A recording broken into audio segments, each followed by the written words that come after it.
Hey guys and welcome back to another video of Public Finance। इस video के अंदर हम लोग बात करेंगे मिक्स्ड गुड्स के बारे में। लास्ट वीडियो के अंदर हमने मेरिट गुड्स डीमेरिट गुड्स के बारे में डिस्कशन किया था। इस वीडियो के अंदर मिक्स्ड गुड्स के बारे में बात करेंगे और बाकी की जितनी भी कैटेगरीज है उन सभी के बारे में बात करेंगे। तो चलो भाई वीडियो को शुरू करते हैं। Roll the intro.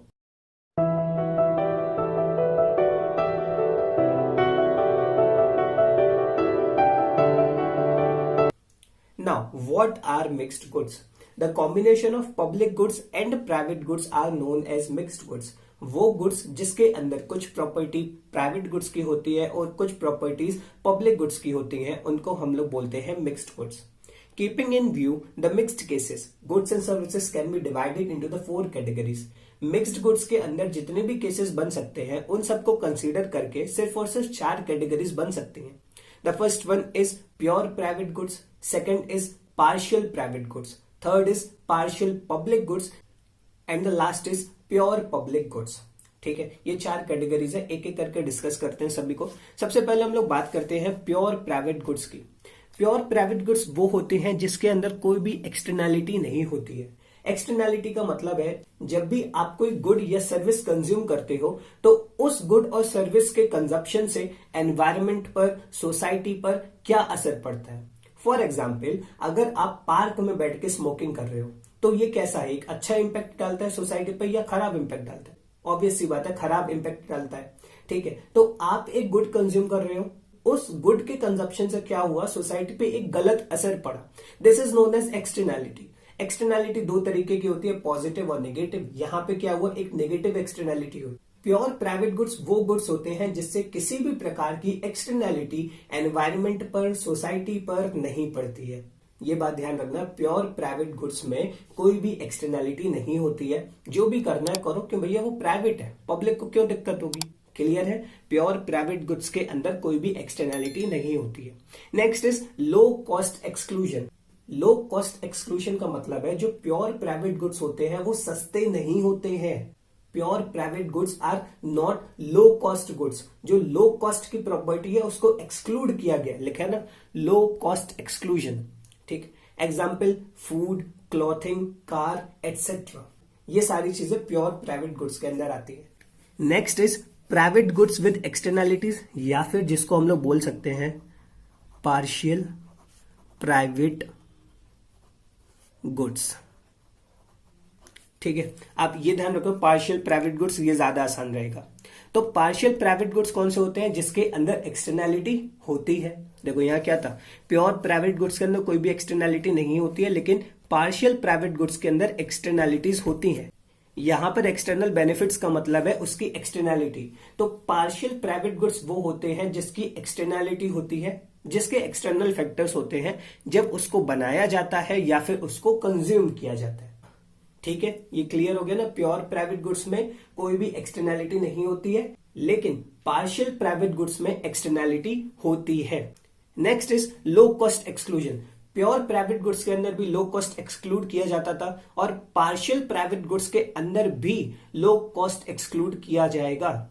और ऐसा क्यों होता है, उसके पीछे का रीजन है कि प्राइवेट चीजें जो होती हैं वो सस्ती नहीं होती है। For example, private schools, private hospitals, private clubs, इनके जो फीसेस होती हैं, इनकी जो मेंबरशिप होती है या इनके जो खर्चे होते हैं वो सस्ते नहीं होते। इसीलिए लो कॉस्ट एक्सक्लूड होता है प्राइवेट गुड्स के अंदर, फिर चाहे गुड्स वो आपके प्योर प्राइवेट गुड्स हो या फिर पार्शियल प्राइवेट गुड्स हो। ठीक है, ये दोनों क्लियर हो गए, pure private goods and partial private goods.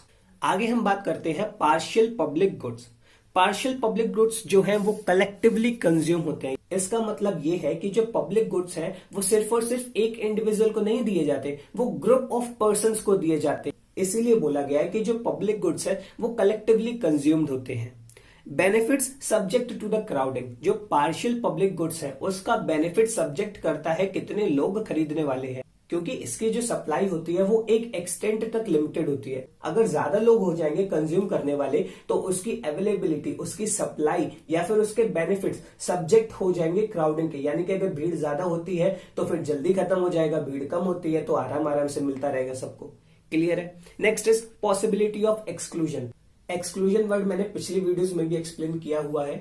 Excludability का मतलब होता है अगर आप एक गुड कंज्यूम करते हो और आपके कंजप्शन की वजह से अगले बंदे को वो गुड नहीं मिलेगा, इसको हम लोग बोलते हैं प्रिंसिपल ऑफ एक्सक्लूडेबिलिटी। तो पार्शियल पब्लिक गुड्स के अंदर एक्सक्लूडेबिलिटी के चांसेस होते हैं। सो दैट्स व्हाई यहां पे लिखा हुआ है possibility of exclusion. Examples are club, theatres, amusement parks, pay TV, public golf courses etcetera. Pay TV का मतलब होता है जो केबल टीवी लगी होती है जिसका पेमेंट करते हो, ठीक है। तो ये सारी चीजें पार्शियल पब्लिक गुड्स के अंदर आती हैं।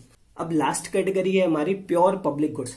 अब देखो पब्लिक गुड्स है तो कलेक्टिवली कंज्यूम्ड होने ही है क्योंकि वो भी पब्लिक गुड्स थे। Next is benefits not subject to crowding. Pure public goods की सप्लाई जो है वो काफी ज्यादा होती है, इसीलिए ये सब्जेक्ट टू क्राउडिंग नहीं होती है। इसका मतलब अगर गवर्नमेंट कोई भी प्योर पब्लिक गुड प्रोवाइड करा रही है तो फिर कितनी भी भीड़ लग जाए उसकी कमी नहीं पड़ने वाली है। Non excludable.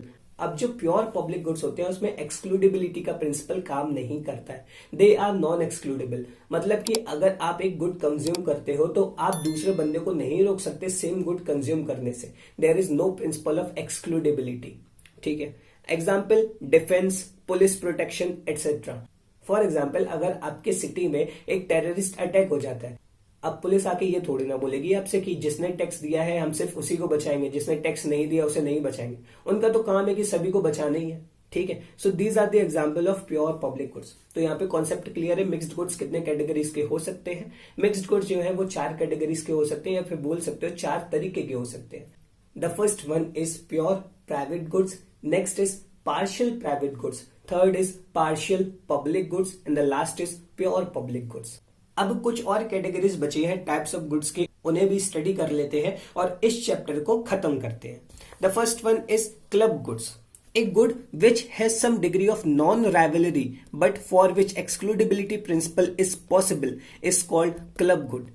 एक ऐसा गुड जिसके अंदर कुछ हद तक नॉन राइवलरी होती है, मतलब कि कंपटीशन उसके अंदर कम होता है, लेकिन उसके अंदर एक्सक्लूडेबिलिटी प्रिंसिपल काम करता है, तो ऐसे गुड्स को हम लोग बोलते हैं क्लब गुड्स। डेफिनेशन याद कर लो, एग्जांपल याद करने की कोई जरूरत नहीं है। अगर ये पूछा गया तो आपसे 1 वर्ड में या फिर सीधा सीधा बाय डेफिनेशन पूछ लिया जाएगा, इतना इंपॉर्टेंट नहीं है। लेकिन हाँ बुक्स में दे रखा है तो मैं बस सीधे सीधे एक्सप्लेन कर दे रहा हूं कि क्लब गुड्स क्या होते हैं। Okay, next is local public goods. A local public good is that good that can provide benefit to those within a geographical area. It may be non-rivalrous within that area but may be rivalrous outside that area। मतलब कि एक local public good, देखो public good क्या होता है, सबको मिलता है, लेकिन वही अगर पब्लिक गुड सिर्फ और सिर्फ एक पर्टिकुलर स्टेट को या फिर एक पर्टिकुलर सिटी को या फिर एक पर्टिकुलर गांव को दिया जाएगा तो उसको हम लोग बोलते हैं कि लोकल पब्लिक गुड है। फॉर एग्जाम्पल अगर उत्तर प्रदेश में गवर्नमेंट ये कह देती है कि जो 45 से ज्यादा एज के हैं हम उनसे रेलवे टिकट नहीं लेंगे, तो यहाँ पे क्या हुआ, एक पब्लिक गुड सबको दिया गया लेकिन एक ज्योग्राफिकल एरिया में दिया गया। मतलब कि यूपी के अंदर आपसे टिकट चार्ज नहीं होंगे, लेकिन हाँ आप अगर किसी दूसरे स्टेट में ट्रेवल करते हो तो वहां पे तो आपका टिकट लगेगा, ठीक है। तो ऐसे गुड्स को हम लोग बोलते हैं local public goods. Next is regional public goods. Regional public goods are those goods whose benefits or cost span some or all countries with a geographical region। ऐसे पब्लिक गुड्स जिसके बेनिफिट या फिर जिसकी कॉस्ट स्पेन करते हैं एक या फिर एक से ज्यादा या फिर सारी कंट्रीज में, उसको हम लोग बोलते हैं रीजनल पब्लिक गुड्स। पहले क्या था, लोकल पब्लिक गुड्स जो कि सिर्फ और सिर्फ एक ज्योग्राफिकल एरिया में होते हैं, फिर आया हमारे पास रीजनल पब्लिक गुड्स जो कि कुछ कंट्रीज में होते हैं, और फिर है हमारे पास ग्लोबल पब्लिक गुड्स जो कि यूनिवर्सल अप्लाइड होते हैं। Like global public goods are those goods whose benefits and costs are strongly universal across countries, people and generations।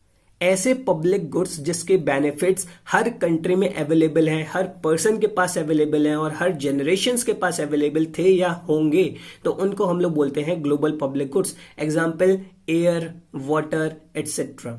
अभी तक तो ऐसे कोई ग्लोबल पब्लिक गुड्स नहीं है जो all over the universe, all over the countries apply हो, तो अभी बस ये एग्जांपल याद रखो, ठीक है। तो यहाँ पे हमारा सेकंड चैप्टर कंप्लीट होता है टाइप्स ऑफ गुड्स, जिसके अंदर बेसिकली हमने पढ़ना था public goods and private goods. तो public goods and private goods पढ़ा, उसके बाद हम लोगों ने मेरिट गुड्स और डीमेरिट गुड्स के बारे में पढ़ा, फिर हमारा डिस्कशन हुआ था मिक्स्ड गुड्स के ऊपर जिसके अंदर 4 कैटेगरीज होती थी, एंड लास्ट में ये कुछ टाइप्स ऑफ गुड्स है जो कि बुक्स में दे रखे हैं तो मैंने भी एक्सप्लेन कर दिए। हाँ अगर पूछोगे इंपॉर्टेंस के बारे में तो इतना इंपॉर्टेंट नहीं है। बस हाँ, आपको पता होने चाहिए कि कौन से गुड्स क्या होते हैं। ठीक है, तो फिलहाल इस वीडियो में इतने ही रखते हैं, इसके बाद मिलते हैं नेक्स्ट वीडियो में। तब तक के लिए bye bye and take care. And guys, if you like this video, hit the like button, subscribe to the channel and share with your friends.